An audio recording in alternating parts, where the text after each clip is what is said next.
આ બધું ઘર તો હાવ પડી પડી ગયું ગયું છે, કોઈ વાય નથી. તમે એકલા જ રહ્યો છો? એકલો જ છું, અત્યારે કામે ક્યાંય જાવ છો? ક્યાંય જતો નથી. ક્યાંય નહીં. રતનપરમાં આવ્યા છે અને સુખાભાઈનું ઘર તમે જોવો, ખાલી એક નળીઓ નથી માથે હાજુ.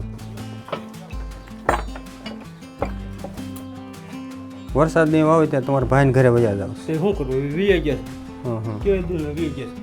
અને તમે રસોઈ હાથે બનાવો છો? રોટલા ને એવું આવડે હાથે બનાવતા? વસ્તુ એમ આપી તો તમે રાંધી શકો ખરા ને? રાંધી નાખશું. તમારે આટલું જો અમે બધી વસ્તુ લાવ્યા છીએ, લોટ છે, બધી વસ્તુ છે તમારે ખાઈ, બરોબર? એટલે ઉપાધિ ન કરતા અમે વસ્તુ લેતા બરોબર.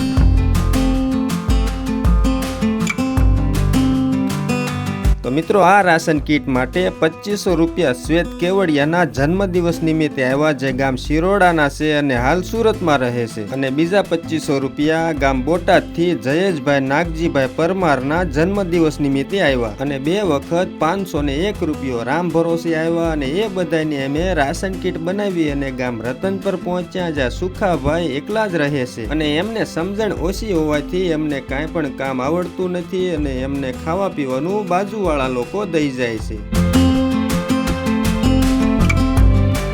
તો મિત્રો, અત્યારે અમે ગામ રતનપરમાં આવ્યા છે. સુખાભાઈ છે, હાવ એકલા રહે છે, મગજથી થોડાક અસ્થિર છે. અને જોવો તમે એમનું ઘર, એક નળિયું હાજુ નથી એવી રીતનું એમનું ઘર છે. ચોમાસામાં અહીંયા રહી શકે ને એવું ઘર છે. અને વરસાદ આવે ને ત્યારે એ બાજુવાળા, એટલે કે તમારા ભાઈનું ઘર છે ને, ભાઈનું ઘર. એમના ભાઈનું ઘર છે, જે અત્યારે અહીં નથી રહેતા, ન્યા વ્યા જાય છે રહેવા માટે. અને આ બધી જ વસ્તુ અમે એમના માટે લાવ્યા છે. જેમને પણ આ વસ્તુ મોકલાવી છે ને, એમનો ભાઈ ખૂબ ખૂબ આભાર.